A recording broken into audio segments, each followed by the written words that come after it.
Hey guys, my name is Beth and welcome to the Untitled Chapter YouTube channel.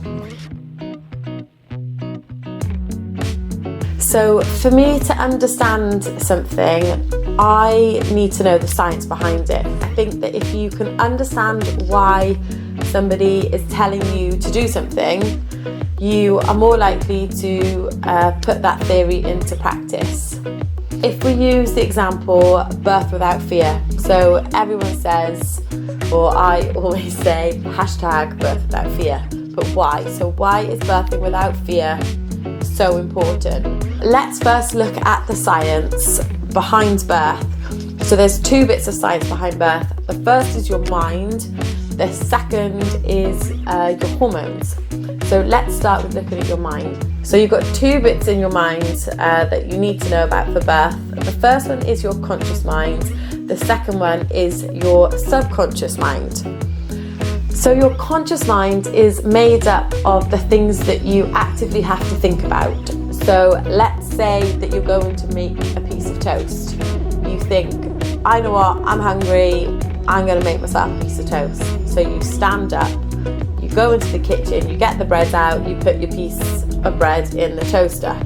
That's you using your conscious mind to think about making yourself some food. But using your legs to walk to the kitchen and breathing whilst you do it, that's all your subconscious mind. So you're not actually telling yourself, I need to move this leg, then move that leg to get to the kitchen. And you're not telling yourself that you have to breathe in and breathe out to survive. Your body just gets on and does it. If you then apply this to birth, so birth is something that will just happen. So at 40 weeks, maybe a bit before, maybe a bit later, something will happen in your body that will make your labour start. So it will make your contractions start, your cervix will then start to dilate. You haven't told your body to do that. It will just happen. A bit like the same as how we just breathe and how we just walk. But sometimes our conscious mind can get involved, and actually this isn't always a good thing. So if we start using our conscious mind to think about things, so things like something awful happened on one born every minute last week, this might happen to me now, my contractions have started, or my mother or my mother-in-law or friends said that birth is really painful, I'm really scared that these contractions are going to get worse. If we start thinking like that, then that's when our conscious mind isn't always helpful. The reason being is because thinking like this makes our fight or flight mode kick in. So we're going to throw it back now to the Stone Age times, and also GCSE biology. So fight or flight is when your body reacts to a threat or a stressful situation. So in the Stone Age times, if you were in a cave and you were given birth and a saber-toothed tiger came into your cave, then the fight or flight would kick in. So your heart rate would increase, your breathing would get faster, your blood would shunt away from your major organs, including your uterus, to your hands and your legs, in order to either fight the saber-toothed tiger or fight it or run away from it. So because of this, because your blood is shunted away from your uterus, it means that your contractions would slow down. And that's a good thing. That's what we want if something that we don't want is in our birth cave. Your body knows not to give birth in an unsafe environment. So if you are telling your body that there is a threat, then your body is going to respond to that. It's part of how we keep our young alive, I suppose. I'm obviously talking very Stone Age, tribal, caveman talk there. But you get the idea.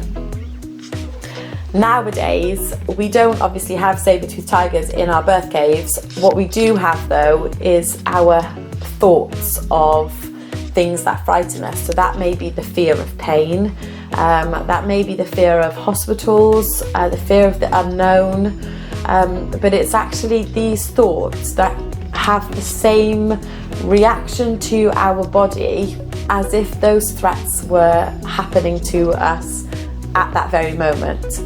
If we have built up that the thought of labour is going to be scary, then that's how our body is going to respond to it. Our body's going to respond by the fight or flight.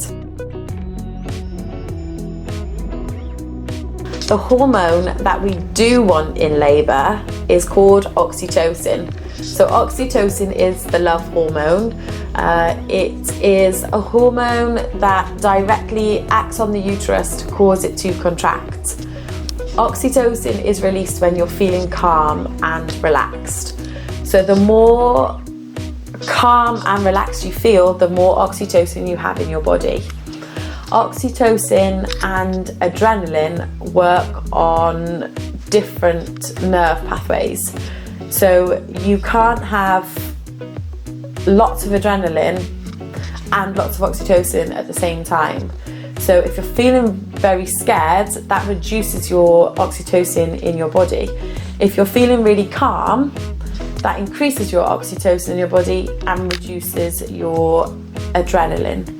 Which means that if you are feeling calm and relaxed throughout your labour, your contractions are more likely going to be smoother, stronger, and continuing, if that makes sense.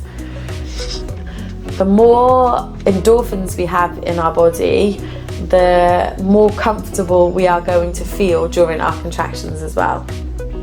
And that's all, again, caused from feeling calm and feeling relaxed during birth. So why does this all matter then, I hear you say? So the first thing is, how do you want to feel when you first meet your baby?